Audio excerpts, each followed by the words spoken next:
നമസ്കാരം. കേരള നാട്ടുവാർത്തകളിലേക്ക് സ്വാഗതം. വാർത്തകൾ വായിക്കുന്നത് Nestlé.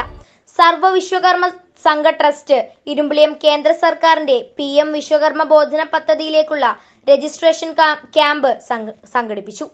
Valiyakunnu SVS committee president കൃഷ്ണൻകുട്ടിയുടെ അധ്യക്ഷതയിൽ ബഹുമാനപ്പെട്ട Irimbiliyam panchayat president K. Manuppa master camp ഉദ്ഘാടനം ചെയ്തു. ഒട്ടേറെ പേർ പങ്കെടുത്ത പരിപാടിയിൽ വിശ്വകർമ്മജർ രാജ്യത്തിന്റെ അടിസ്ഥാന സൗകര്യങ്ങളുടെ നിർമ്മാണത്തിൽ നൽകിയിട്ടുള്ള സാന്നിധ്യം മുതൽ ഇന്നത്തെ ശോചനീയാവസ്ഥ വരെയുള്ള വിഷയങ്ങൾ സംസാരിച്ചു. വിശ്വകർമ്മജരുടെ ഉന്നമനത്തിന് കേന്ദ്ര സർക്കാരിൽ നിന്നും ലഭ്യമാക്കുന്ന ഈ മഹത്തായ പദ്ധതിയുടെ വിശദവിവരങ്ങൾ അദ്ദേഹം അറിയിച്ചു. ക്യാമ്പിൽ SVS സംസ്ഥാന സെക്രട്ടറി വിനോദ്, ജില്ലാ പ്രസിഡന്റ് ബാലകൃഷ്ണൻ, മറ്റു നേതാക്കളും പങ്കെടുത്തു.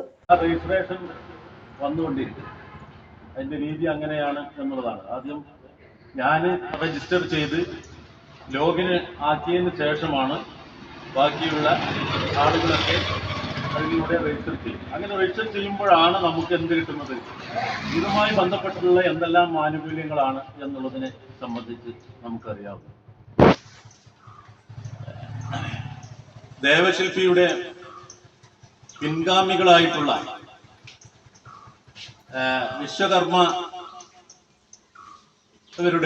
വിശ്വകർമ്മരുടെ പിൻഗാമികളാണ് നമ്മൾ ഈ വിശ്വകർമ്മ എന്നുള്ളൊരു വിഭാഗം ആളുകൾ. നമുക്കെല്ലാവർക്കും അറിയുന്ന, നിങ്ങൾക്ക് എല്ലാവർക്കും അറിയുന്ന വിഷയം. അതിൽ പ്രധാനമായും ഉൾപ്പെട്ടിട്ടുള്ളത് മരം കൊണ്ട് പണിയുന്നവരും സ്വർണം കൊണ്ട് പണിയുന്നവരും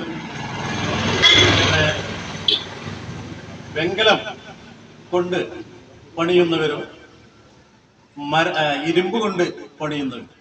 ഈ 4 വിഭാഗത്തെയാണ് പ്രധാനമായും പണിയുന്നവർ. കൊത്തി ശില്പങ്ങൾ ഉണ്ടാക്കുന്ന ആളുകളൊക്കെ നമ്മൾ ശില്പങ്ങളെ പഴയ കാലത്ത് വളരെ വൈദഗ്ധ്യമായി അതിന്റെ രൂപങ്ങൾ പണിയുവാൻ വേണ്ടിയുള്ള കഴിവ് ദൈവം അവർക്ക് കൊടുത്തിട്ടുണ്ട് എന്നുള്ളതാണ് നമുക്കത് മനസ്സിലാക്കാൻ കഴിയും.